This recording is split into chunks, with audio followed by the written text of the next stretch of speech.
Cachoeira do Balcão, gente. Isso aqui é vida. Ó, mais uma vez pra vocês aqui. Vamos pra baixo, né? Vamos pra baixo da água. Cheio de lambari. Isso aqui, ó, aquário natural. Não tem outro lugar, só aqui, só aqui. Vamos pra lá.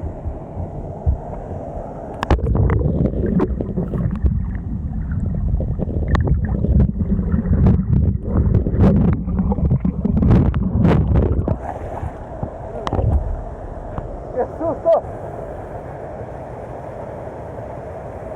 Maldito! Vai! Não, até dá, mas... Vou entrar aí, não sei o que tem ali.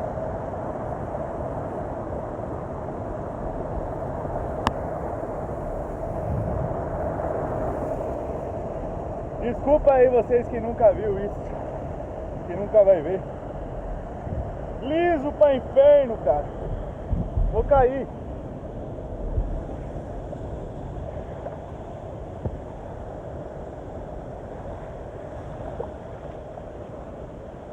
Cachoeira do Balcão.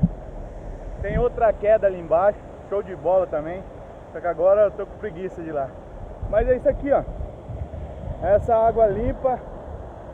E na moral, ó, dá pra beber.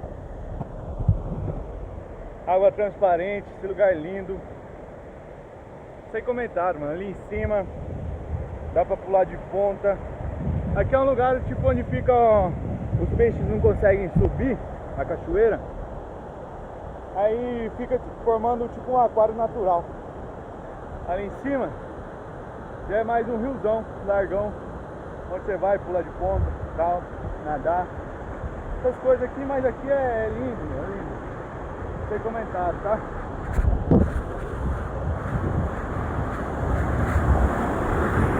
Aí, ó. Isso aqui é fundo, não dá pé. Aí você vai e pula de ponta. É sem comentário mesmo, é lindo.